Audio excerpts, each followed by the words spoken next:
I want to show you a clip, though, of how the mainstream media, the corporate press, the clown car of insanity is covering this, because they're not happy that the government's not going to be able to censor the average person anymore. This is apparently a legal analyst, incredible, a legal analyst named Eli Honig on CNN. Listen to this. Yes, this is a Trump-appointed judge, but this judge was confirmed 98-0 by the Senate. Just reading the words in this injunction, a, quote, massive effort by the defendants to suppress speech based on content. Those are the judge's words, calling the present case, quote, arguably involves the most massive attack against free speech in the United States history, Ellie. Yeah. It's a dramatic decision by this judge. If you read through it, he's citing to literature and George Washington and Ben Franklin. Here's what really is astonishing to me.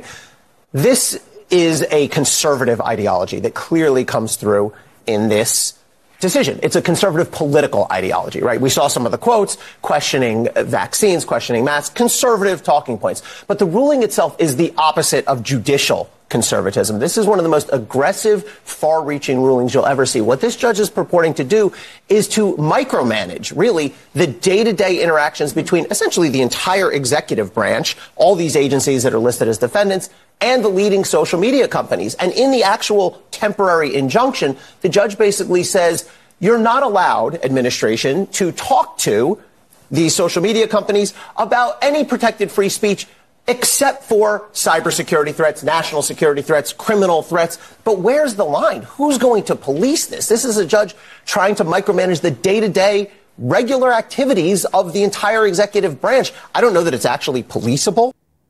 Guys, I know that they put out pure drivel on cable news all day long, but almost everything he said there was completely the reverse of the truth.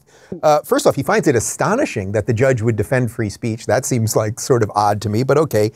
Questioning things is somehow a conservative point of view. I mean, I guess that's true these days.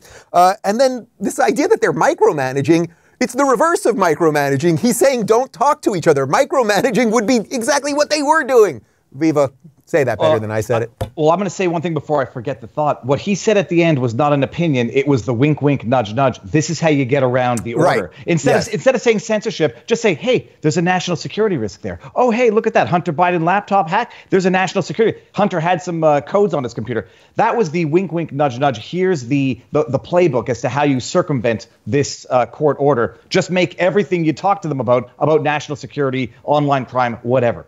What he said, however, is the biggest load of partisan rubbish you can possibly imagine. Questioning vaccines and questioning mandates. So it's unquestionable now. It's of judicial notice. Efficacy of the jab and efficacy of the mask. These are not conservative talking points. What he said are the liberal Mastodon to be thread talking points. And it's a wonderful place. He doesn't get pushed back at all. And he won't get pushed back on CNN or elsewhere. But it's rubbish. But he was giving advice at the end. This is how the government should go about it now. Just claim it's all security.